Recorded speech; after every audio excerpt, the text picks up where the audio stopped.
Fala, meus amigos youtubers! Tudo bem com vocês? Vamos falar de inadimplência.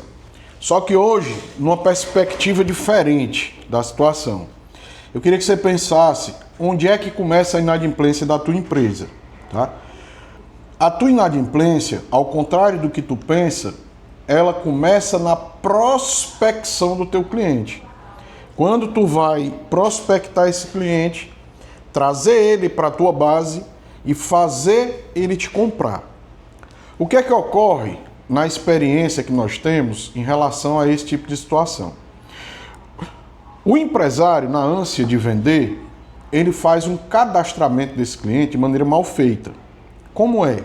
Normalmente o próprio vendedor faz os lançamentos a nível de sistema, não tem documentação daquela negociação, daquela entrada daquele cliente no cadastramento da empresa e, por sua vez, a nível de futuro, se esse cliente se tornar inadimplente, o que é que vai ocorrer? Ele vai cobrar do credor a entrada dele naquele banco de dados de cadastramento, entendeu? Quando a gente vai precisar de algum documento daquele cadastro, o que é que ocorre? O credor não tem. E fragiliza, nesse sentido, o processo de cobrança. Ele fica frágil. O que é interessante e que são dados básicos para qualquer cadastramento. Vamos falar um pouquinho disso aí, né? O nome completo e a razão social, né? O nome completo do titular e a razão social da empresa. O CPF e o CNPJ. Lembrando, gente, que isso aí é um documento que eu indico que ele seja enviado para a empresa em PDF. A empresa tem um PDF desses documentos, arquivado, ou no servidor, ou no banco de dados ali da empresa, para que não se tenham problemas. O RG e o órgão emissor, a data de nascimento e a fundação da empresa, isso vai estar contido no documento. O estado civil do diretor, o sócio da empresa, do sócio da empresa, na verdade, se ele é pessoa física no sentido ele é casado, ele é solteiro, ele tem qual regime de divisão de bens dele. O nome da mãe é muito importante para o cruzamento de dados, de informação. Normalmente os bancos de dados, eles trabalham com o nome da mãe, Tem algumas situações que são homônimos, São pessoas com o mesmo nome.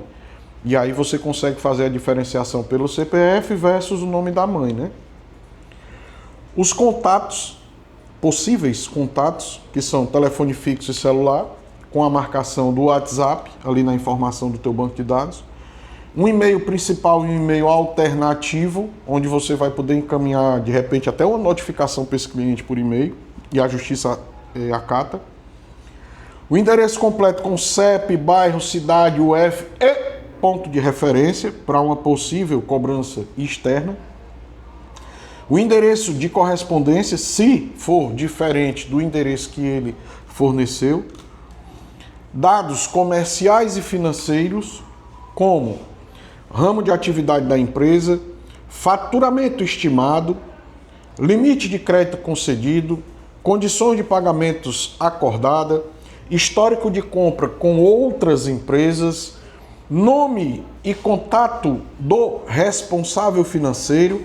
Lembrando, pessoal, fazendo um parênteses, lembrando que tudo isso aqui que eu estou falando tem que ter uma confirmação. Não é ser passado verbalmente e ter aquela informação como certa absoluta. Arquivo de documentos comprobatórios, o comprovante de endereço, o contrato social, comprovante de renda, certidão negativa, arquivado. Lembrando, sempre arquivando essas documentações. Observações estratégicas para esse cadastramento. Como esse cliente chegou até você. Observações como ele está pagando no mercado.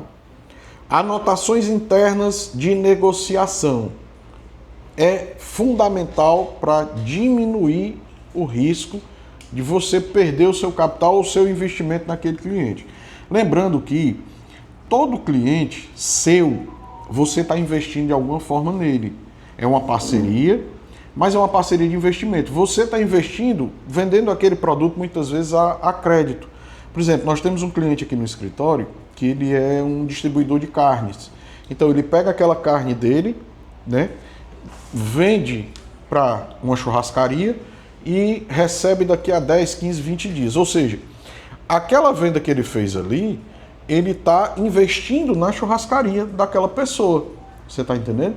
Se ele tiver um cadastro bacana e uma análise de crédito bacana, provavelmente, se ocorrer inadimplência, ela vai fluir de uma maneira mais tranquila. Esse nosso cliente, ele trabalha com a gente cadastrando, com análise de crédito, ou seja, a gente cadastra, faz análise de crédito e faz a cobrança dele. A gente está nos 3 mundos dele nesse sentido, entendeu? Então, é muito importante que tu tenha realmente o teu controle de cadastramento de cliente muito bem apurado. Fazendo uma observação, hoje existe uma lei chamada LGPD, que é a Lei Geral de Proteção a Dados. Cuidado com esses dados do teu cliente para que não haja vazamento de informações, porque isso aí pode te prejudicar de maneira substancial. Mantenha absoluto controle dessas informações, né? E no teu banco de dados para que, se a gente precisar atuar na cobrança, seja de maneira saudável e positiva, ok? Presta atenção no teu cadastramento para que, quando o teu cliente se torne inadimplente, a Dominus possa atuar de maneira forte, inteligente e eficaz. Afinal, o nosso negócio é cobrança. Fraterno abraço!